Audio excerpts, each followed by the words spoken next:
Hi friends, welcome to my YouTube channel science for railways. ఈరోజు మనం RRB ALP సిబిటి2కి సంబంధించి 2025లో జరిగిన ఫిట్టర్ ట్రేడ్లోని బిఎస్సి క్వశ్చన్స్ గురించి మనం డిస్కస్ చేసుకుందాం. దీనికి సంబంధించిన పార్ట్ 1 వీడియో నేను ఆల్రెడీ అప్లోడ్ చేశాను. ఎవరైనా చూడని వాళ్ళు ఉంటే ఆ వీడియోని చూడండి, ఓకేనా? సో చాలామంది పిల్లలు కామెంట్ సెక్షన్లో సార్ ట్రేడ్ గురించి చెప్పండి అంటున్నారు. నాకు ట్రేడ్ గురించి ఎటువంటి ఐడియా లేదమ్మా, ఓకేనా? అసలు నాకు ఫిట్టర్ ట్రేడ్ గురించి ఏమీ తెలియదు. సో నేను ట్రేడ్ చెప్పట్లేదు, ట్రేడ్లో ఉన్న బిఎస్సి క్వశ్చన్స్ చెప్తున్నాను. కాబట్టి పార్ట్ ఏలో 70% స్కోర్కి చాలా బిఎస్సి చాలా ఇంపార్టెంట్. నేను దానికి సంబంధించిన క్వశ్చన్స్ చేపిస్తున్నాను, ఓకేనా? సో కంపల్సరీగా ఎగ్జామ్ రిజల్ట్స్ రాగానే నేను మారతాను మొదలు పెడతాను. అప్పటి వరకు అన్ని పీవైక్యూస్లో అడిగిన బిఎస్సి క్వశ్చన్స్ అన్నీ కూడా వివరంగా తీసుకొచ్చి మీకు అప్లోడ్ చేస్తున్నాను. ఇవి మీకు చాలా ఉపయోగపడతాయి. నెక్స్ట్ నేను డీజిల్ మెకానిక్, అదేవిధంగా ఎలక్ట్రీషియన్, ఎలక్ట్రానిక్ మెకానిక్, ఇలా ప్రతి ట్రేడ్లో అడిగిన బిఎస్సి క్వశ్చన్స్, అంటే అక్కడ సైన్స్ క్వశ్చన్స్ ఉంటాయి, డ్రాయింగ్ క్వశ్చన్స్ ఉంటాయి, సేఫ్టీ క్వశ్చన్స్ ఉంటాయి, అన్నీ ఉంటాయి. అవి ఆ విధానం మొత్తం 2025లో బేసిక్ సైన్స్ అండ్ ఇంజనీరింగ్ అంటే ఏమడిగాడు అనే విషయాలు మొత్తం అర్థం చేసుకోవడానికి నేను ఆ పని చేస్తున్నాను. అవన్నీ మాట్లాడుకున్న తర్వాత మనం మాట్లాడుకోవచ్చు. కాబట్టి క్వశ్చన్స్ అన్నీ కూడా రాబోయే ఏఎల్పి సిబిటి2లో పార్ట్ ఏలో మీకు చాలా బాగా ఉపయోగపడతాయి. కాబట్టి అందరూ కూడా వీడియో లైక్ చేసి షేర్ చేయడం అస్సలు మర్చిపోవద్దు, ఓకేనా? సో ఇక ఆలస్యం చేయకుండా మనం వీడియోలోనికి వెళ్ళి కొన్ని క్వశ్చన్స్ ఉన్నాయి, వాటిని క్లియర్గా ఒక 30 మినిట్స్లో ఫినిష్ చేసుకుందాం. సో ఇది పార్ట్ 2 అనమాట. ఇంకా పార్ట్ 3, పార్ట్ 4 కూడా వస్తూ ఉంటాయి. చాలా క్వశ్చన్స్ ఉన్నాయి అన్నమాట ట్రేడ్లో.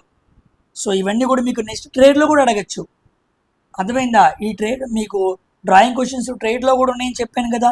మీకు పార్ట్ ఏకి ఉపయోగపడుద్ది, at the same time part B కూడా ఉపయోగపడుద్ది. కాబట్టి జాగ్రత్తగా వింటే రెండింటికి ఉపయోగపడుద్ది. So first question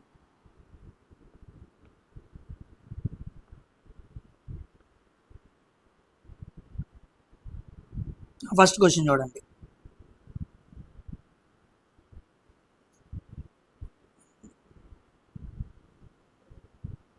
This is the first question. According to BIS SP 46/2003, which of the following applications is correctly represented by chain thin line in engineering drawing అని అడిగాడు. మన లైన్స్లో మాట్లాడుకున్నాం దీని గురించి. చైన్ థిన్ లైన్ని ఎందుకు వాడతారు, దేన్ని సూచించడానికి వాడతారు అని అడిగాడు.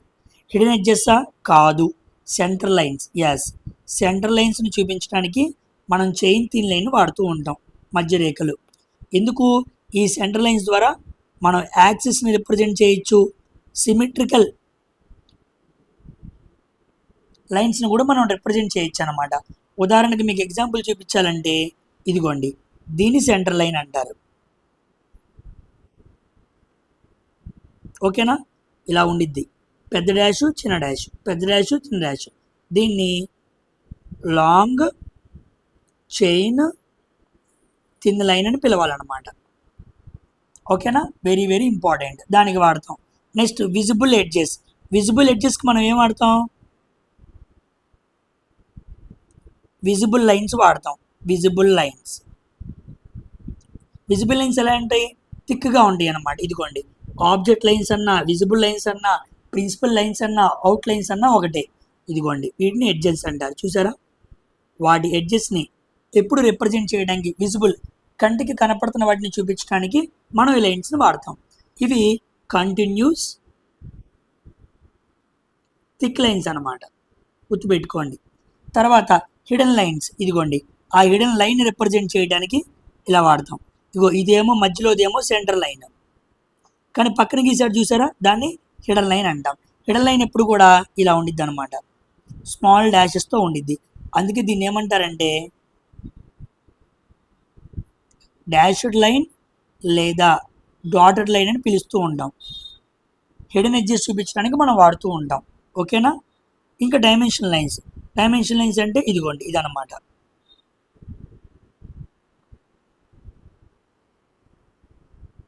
కాబట్టి ఈ పిక్చర్స్ అన్నింటిలో కూడా ఆప్షన్స్లో ఉన్న 4 లైన్స్ గురించి మీకు ఎక్స్ప్లెయిన్ చేస్తున్నాను.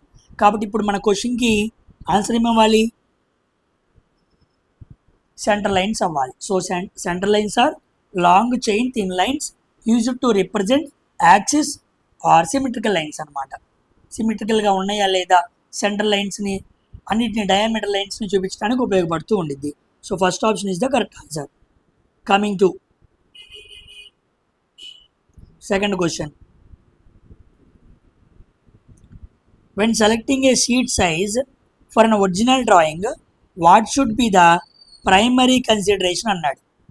డ్రాయింగ్ షీట్ కోసం షీట్ పరిమాణాన్ని ఎంచుకున్నప్పుడు ప్రాథమికంగా ఫస్ట్గా పరిగణించాల్సింది ఏంటి అన్నాడు. ఒక డ్రాయింగ్ బోర్డు మీద షీట్ పెట్టుకున్నావు, ముందు ఏం ఆలోచన చేయాలి? The size of the reproduction కాదు. రీప్రొడక్షన్కి సంబంధం ఏముంది? Second option. The clarity and resolution required. అవసరమైన స్పష్టత మరియు రిజల్యూషన్ ఈ రెండూ కూడా నేను ఎంచుకున్న డ్రాయింగ్ షీట్లో వస్తాయా అని ఉండాలి. రఫ్గా బ్లర్గా ఉండే డ్రాయింగ్ షీట్ని నువ్వు తీసుకోకూడదు. దానివల్ల నీ డ్రాయింగ్ చాలా క్లియర్గా అర్థం కాదు. కాబట్టి you need to check clarity and resolution. That is the primary criteria when you are selecting drawing sheet అనమాట. ఓకేనమ్మా? So B option is the correct answer. Coming to third question. ఇది కూడా డ్రాయింగ్ క్వశ్చనే. For what purpose pens and clips used in engineering drawings? Engineering డ్రాయింగ్లో పిన్లు మరియు క్లిప్లు ఎందుకోసం వాడతారు? వాటి వల్ల ఒక ప్రయోజనం ఏంటి అని అడిగాడు. టు ట్రాన్స్ఫర్ ద డైమెన్షన్స్ అన్నాడు. డైమెన్షన్స్ని బదిలీ చేయడమా? కాదు. క్లిప్లు పని అది కాదు. To draw horizontal lines, parallel lines కాదు. Horizontal lines, parallel lines set స్క్వేర్ని హోల్డ్ చేయడానికి అసలు క్లిప్స్ పని అది కానే కాదు. నెక్స్ట్ ఇదిగోండి, ఇది answer. To fasten the drawing sheet on the drawing board firmly so that it does not shake. క్లిప్పులు పెన్లు ఎందుకు వాడతారంటే డ్రాయింగ్ బోర్డు మీద డ్రాయింగ్ షీట్ని పెట్టినప్పుడు అది కదలకుండా అలా స్టిక్ అవడానికి, డజంట్ షేక్ అనమాట. సో డ్రాయింగ్ షీట్ కదలకుండా డ్రాయింగ్ బోర్డుపై గట్టిగా బిగించడానికి క్లిప్లు వాడతారు. ఓకేనా? క్లిప్పుడు వాడలేదనుకోండి ఏమైపోయింది? కింద పడిపోయే అవకాశం ఉంది, లేకపోతే కదిలే అవకాశం ఉంది, ఎగిరే అవకాశం ఉంది. దానివల్ల డ్రాయింగ్ సరిగ్గా రాదనమాట. ఓకేనా? So C option is the correct answer. Coming to fourth question. A drawing instrument box is used to carry all dash instruments అన్నాడు. డ్రాయింగ్ ఇన్స్ట్రుమెంట్లో ఏముంటాయి? డ్రాయింగ్ ఇన్స్ట్రుమెంట్స్ ఉంటాయి. డ్రాయింగ్ ఇన్స్ట్రుమెంట్ బాక్స్లో ఏముంటాయి? డ్రాయింగ్ ఇన్స్ట్రుమెంట్సే ఉంటాయి. Simple question. So C option is the correct answer అనమాట. ఓకేనా? కమింగ్ టు ఇదిగోండి, లాస్ట్ షిఫ్ట్లో కూడా చెప్పాను నేను, పార్ట్ 1లో కూడా ఇలాంటి సింబల్స్ ఇచ్చి ఇవి ఎందుకు అని అడుగుతాడు అని మళ్ళీ అడిగాడు. మళ్ళీ ఇంకో షిఫ్ట్లో అడిగాడు.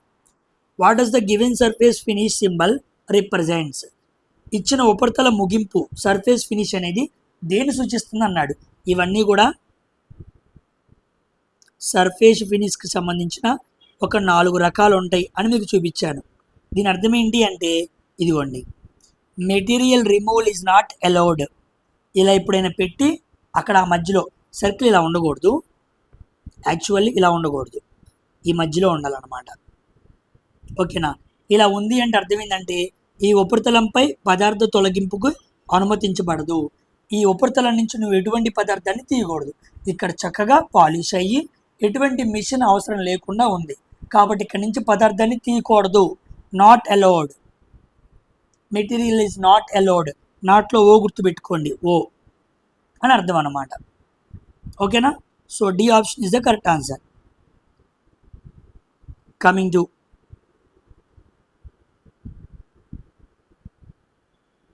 Sixth question. ఇది కూడా డ్రాయింగ్ క్వశ్చనే. నాన్ ఫంక్షనల్ డైమెన్షన్స్ ఆర్ అన్నాడు. నాన్ ఫంక్షనల్ డైమెన్షన్స్ అంటే ఏంటి అన్నాడు. Not essential for the function of space or component అన్నాడు. ఎస్, ఇదే కరెక్ట్. స్పేస్ లేదా కాంపోనెంట్ పనితీరుకు అవి అవసరం లేవన్నమాట.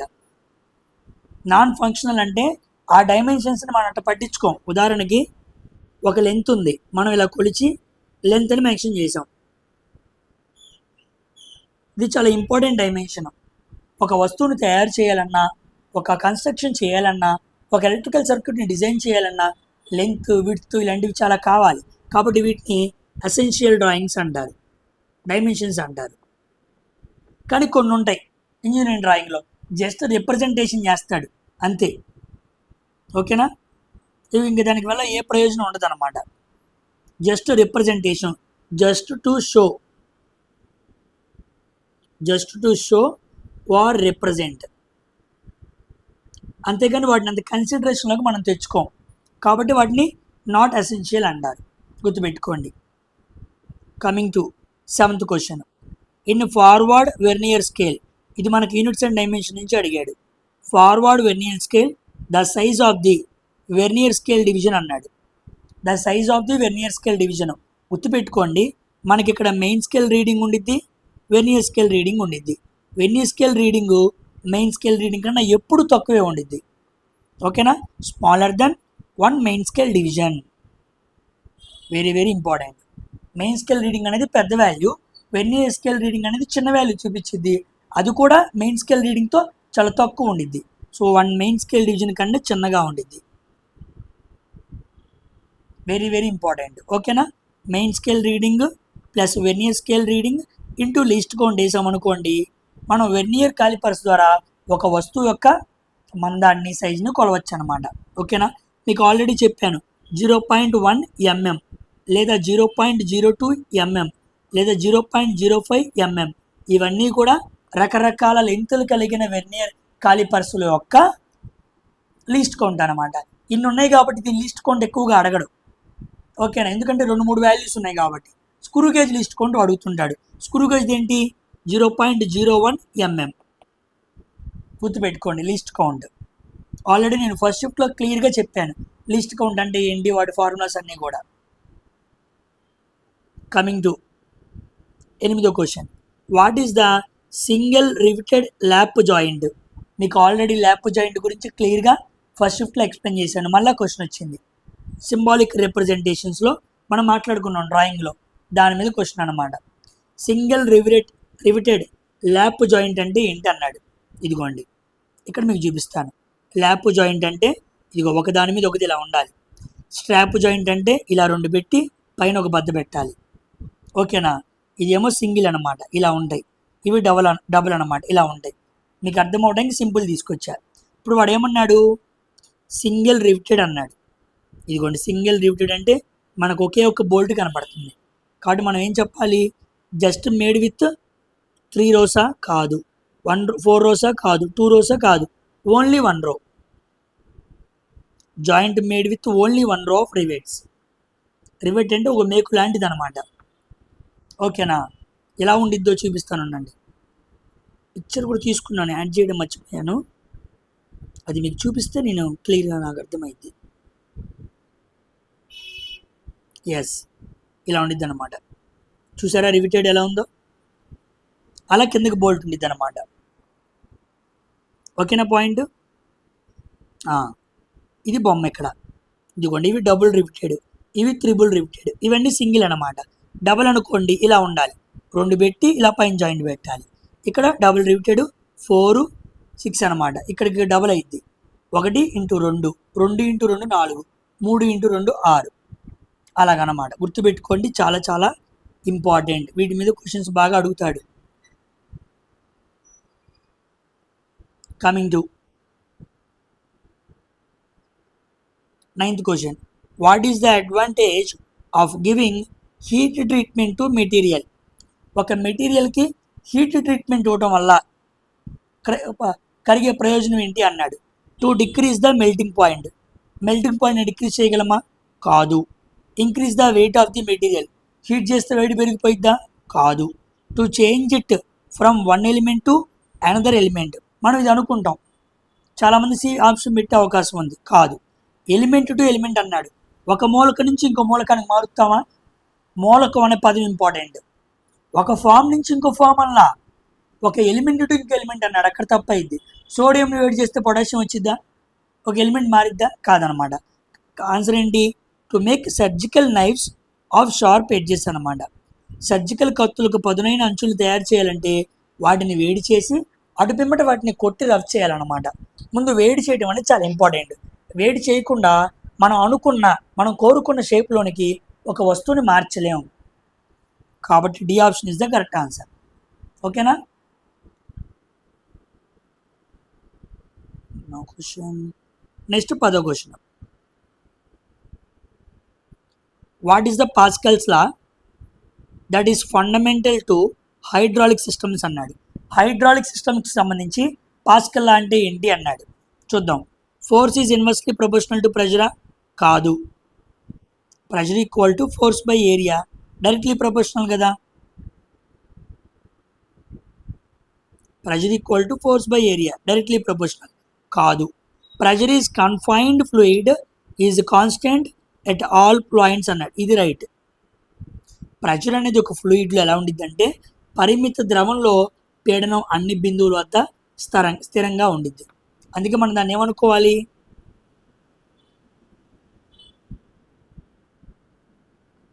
యూనిఫామ్ ప్రెజర్ అని పిలవాలన్నమాట. యూనిఫామ్ ప్రెజర్ అంటే ఒక ద్రావణం మీ దగ్గర మనం ప్రెజర్ని చెక్ చేసినప్పుడు అంతా ఈక్వల్గా యూనిఫామ్గా డిస్ట్రిబ్యూట్ అయి ఉండిద్ది.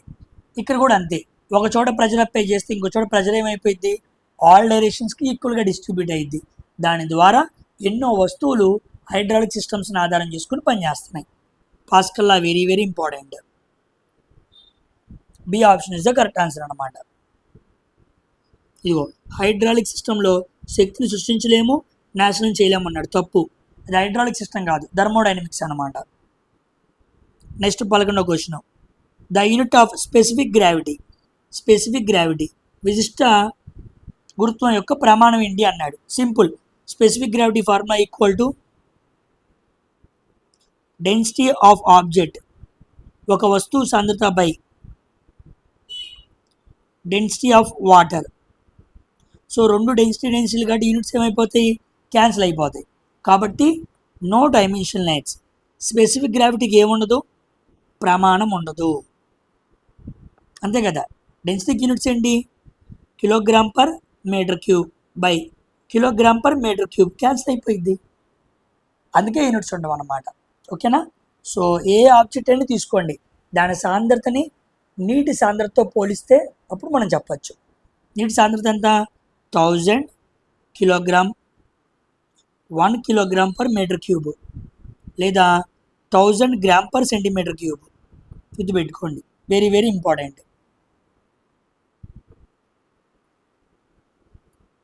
కమింగ్ టు 12వ question. In velocity time graph okay the negative slope represents. చూసారా, ఇది మన మోషన్ కాన్సెప్ట్. దీన్ని ట్రేడ్లో పార్ట్ బిలో ఫిట్టర్లో అడిగాడు. చూడండి ఎంత important BSc. In velocity time graph negative slope అన్నాడు. ఇదిగోండి, ఇది వెలాసిటీ, ఇది time. Velocity Y axis, time X axis. మనకి ఇలా గ్రాఫ్ దిగిపోయిద్ది అనమాట. ఇలా దిగిపోయిన గ్రాఫ్ని మనం ఏమనాలి?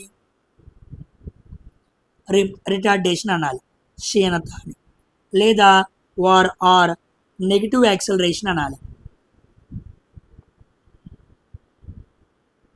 నెగిటివ్ యాక్సలరేషన్ అని పిలవాలి. Because acceleration equal to velocity by time. Velocity టైంకి మన రిలేషన్ చూసినప్పుడు మనకేం తెలిసిద్ది? యాక్సలరేషన్ తెలిసిద్ది. అది ఎలా ఉంది? నెగిటివ్గా ఉంది. కాబట్టి రిటార్డేషన్ అని పిలవాలన్నమాట. పాజిటివ్గా ఉందనుకోండి యాక్సలరేషన్ అనాలి, లేదా పాజిటివ్ యాక్సలరేషన్ అనాలి. అప్పుడు గ్రాఫ్ ఇలా పెరిగిపోయిద్ది అనమాట. ఇదేమో పాజిటివ్ యాక్సలరేషన్, ఇదేమో నెగిటివ్ యాక్సలరేషన్. ఓకేనా. నెక్స్ట్ 13వ question. What is the primary reason for electrical injuries when a person comes in contact with electrical equipment? ఒక వ్యక్తి ఎలక్ట్రిక్ పరికరాలతో సంబంధంలోనికి అంటే వాటితో కనెక్షన్ జరిపినప్పుడు విద్యుత్ గాయాలకు ప్రధానమైన కారణం ఏంటి అన్నాడు. ప్రైమరీ రీజన్ ఎలక్ట్రికల్ ఇంజురీస్ జరగడానికి ప్రైమరీ రీజన్ ఏంటి? Devices are for too long కాదు. పరికరాలను ఎక్కువసేపు వాడటం వల్ల కాదు. Current flows through the body causing harm అన్నాడు. ఎస్, ఇది correct. Current flows through the body causing harm అనమాట. శరీరంలోకి కరెంట్ ప్రవహించి హాని కలగజేస్తుంది. అది ముఖ్య కారణం. ఎక్కువగా ఎలక్ట్రికల్గా జరిగే ఇంజురీస్లో ముఖ్యంగా కరెంట్ తగిలే కదా, కరెంట్ మన బాడీ గుండా వెళ్ళటమే కదా మెయిన్ రీజను. కాబట్టి B option is the correct answer. Next 14వ question. What is the purpose of emergency evacuation plan? Emergency evacuation అత్యవసర తరలింపు ప్రణాళిక ఒక ఉద్దేశం ఏంటి అన్నాడు. ఎప్పుడు మనం అత్యవసరంగా ప్రజలు మొత్తం ఒక ప్రాంతం నుంచి తరలింపజేస్తాం అంటే టు ఇంక్రీజ్ ప్రొడక్టివిటీయా? కాదు. ఉత్పాదకతను పెంచడం కాదు.